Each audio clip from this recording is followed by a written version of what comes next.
이번에는 PCA 방법에서 가장 중요한 역할을 하는 고유값과 고유 벡터를 다시 한번 우리 복습을 해보도록 하겠습니다. 일단은 행렬을 한번 생각해 봅시다. 당연히 정방 행렬, 그러니까 행과 열의 크기가 똑같은 행렬 A가 있다고 가정을 하고요. 그 행렬이 다음과 같은 식을 만족한다고 가정을 합니다. 여기에서 말하는 이 식은 A는 당연히 정방 행렬이고요. 그리고 V, 이것은 0이 아닌 벡터를 얘기하고요. 그리고 람다라고 표현한 이 파트는 실수를 얘기합니다.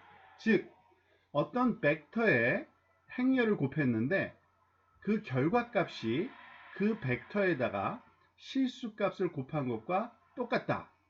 이러한 상황이 허용이 되면 그때 이 실수값 람다를 우리가 고유값 아이겐 밸류라고 부르고요. 그리고 해당하는 벡터 v는 그 고유값에 해당하는 고유 벡터 아이겐 벡터라고 부르게 됩니다. 그래서 이러한 그 행렬에 관해서 이 벡터와 그 고유값, 고유 벡터와 고유값을 구할 수가 있는데요. 이러한 과정을 아이겐 디컴포지션, 고유값 분해라고 우리가 보통 얘기를 합니다.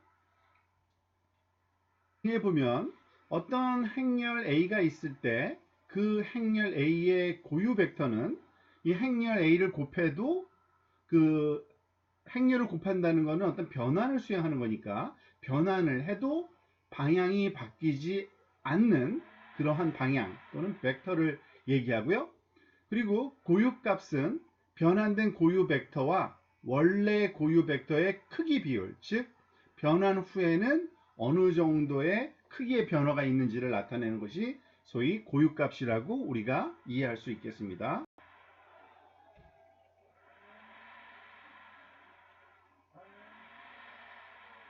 자, 그럼 그 예를 들어서 다음과 같은 벡터 V를 우리가 주어진 행렬의 고유 벡터 그리고 그 해당하는 고유값 람다를 4를 고유 값이라고 우리가 얘기할 수 있겠는데요. 지금 이 식을 다시 살펴보면 우리가 행렬, 정방 행렬을 엘리멘트가 2, 3, 2, 1로 주어지는 행렬이 있을 때 이 행렬을 3하고 2로 주어지는 그 벡터의 곱셈을 했을 때 결과값을 예상해 보시죠.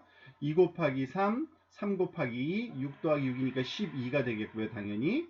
그리고 2 곱하기 3, 1 곱하기 2, 그러니까 6 더하기 2니까 8이 되겠죠. 그런데 12하고 8은 사실은 4 곱하기 3과 2를 해준 것과 동일하죠. 그 얘기는 뭐냐면 아까 앞에서 얘기한 것처럼 행렬 곱하기 벡터, 이 행렬 곱하기 요 벡터는 사실상 똑같은 벡터에다가 숫자 4를 곱해준 것과 똑같다. 즉 람다 v와 똑같다라는 것이 우리가 이 식으로부터 알 수 있는데요. 즉 이런 것을 고유값과 고유 벡터를 하고요. 또 고유값과 고유 벡터에서 특히 고유 벡터의 특징 중에 하나는 이겁니다. 어떤 벡터 v가 고유 벡터라면요. 이 벡터에다가 실수를 곱한 또 다른 벡터, 즉 벡터에다가 실수를 곱하면은 동일하지는 않지만 좀 다른 크기의 벡터가 되겠죠. 어쨌든 그 벡터 CV라는 게 있으면 얘는 방향이 같기 때문에 결국에는 똑같은 고유 벡터로 간주될 수 있습니다. 무슨 말이냐면 수식적으로 이게 증명이 됩니다. 즉 우리가 그 A 곱하기 V 대신에 CV라는 값을 여기다 넣었을 때 C는 콘스턴트 값이니까 매트릭스 그 행렬 곱셈 앞으로 이렇게 나올 수가 있고요. 그러면 CAV가 되죠.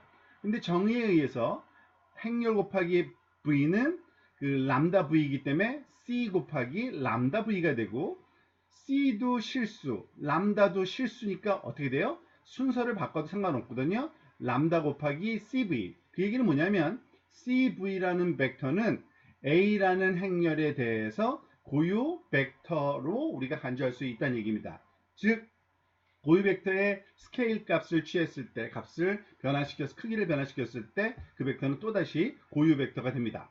그러니까 그 동일한 방향으로 모든 벡터들이 다 고유 벡터인 겁니다. 그래서 너무 많잖아요. 그래서 한 가지를 우리가 그 정의를 내립니다. 보통 고유 벡터라고 하면 어떤 특정한 방향으로의 모든 벡터가 아니라 그 방향으로의 길이가 1인 단위 벡터를 만들어서 그 단위 벡터 방향이 바로 고유 벡터다 라고 얘기를 합니다. 이런 것을 우리가 정규화라 그러죠. 길이를 1로 만들어주는.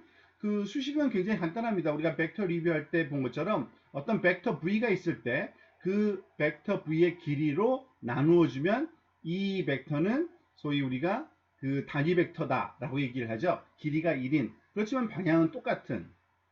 그래서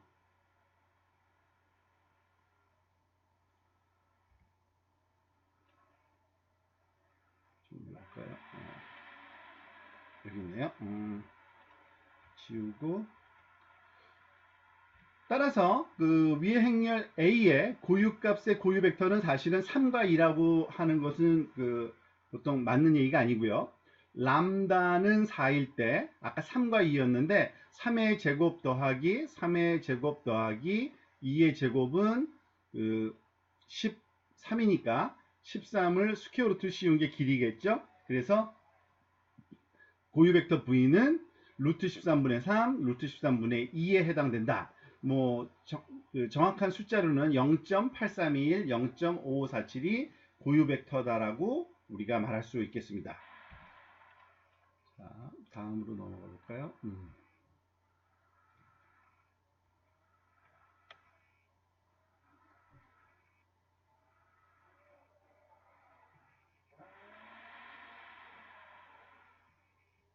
죄송합니다. 자, 이와 같은 고유값과 고유 벡터를 구하는 그러한 과정을 저희 파이썬으로 우리가 하는 방법을 한번 살펴보도록 하겠습니다. 보다시피 일단은 numPy를 임포트 해야 되고요. 이 numpy 안에서 그 고유값 분석을 하는데 사용되는 모듈이 있습니다. 그 패키지가 있는데 np.lineage, linear algebra 약자죠. .eig, eigenvalue라는 뜻으로 eig라는 그런 이름의 함수가 있는데요. 이 함수에다가 행렬, 지금 여기서는 그 np array로 23, 21이라는 우리가 조금 전에 살펴봤던 그 동일한 23, 21이라는 요 행렬을 a라고 이렇게 놓고서 이 a라는 행렬을 입력값으로 우리가 넣었을 때 결과값은 고유 값과 고유 벡터 두 개를 돌려줍니다.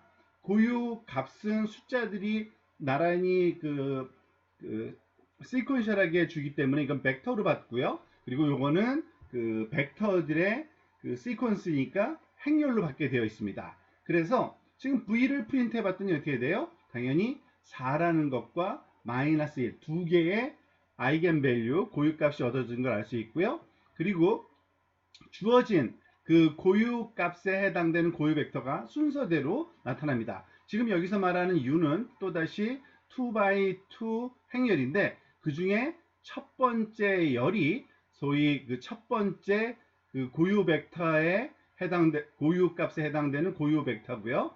두 번째 열은 그 두 번째 고유값에 해당되는 고유 벡터라고 할 수 있습니다. 그러니까 그 4라는 고유값에 해당되는 고유 벡터는 바로 요거. 그것을 우리가 그 출력한 게 U 콜론 콤마 제로 하면은 그 첫 번째 열에 해당되는 값을 주는 거기 때문에 그게 바로 0.83205 그리고 0.5547 앞에서 봤던 그 첫 번째 고유 벡터고요. 두 번째 고유 벡터는 이와 같이 마이너스 0.707 그리고 플러스 0.707 두 가지로 주어지는 걸 알 수 있고 고유 값은 마이너스 1인 걸 알 수 있습니다.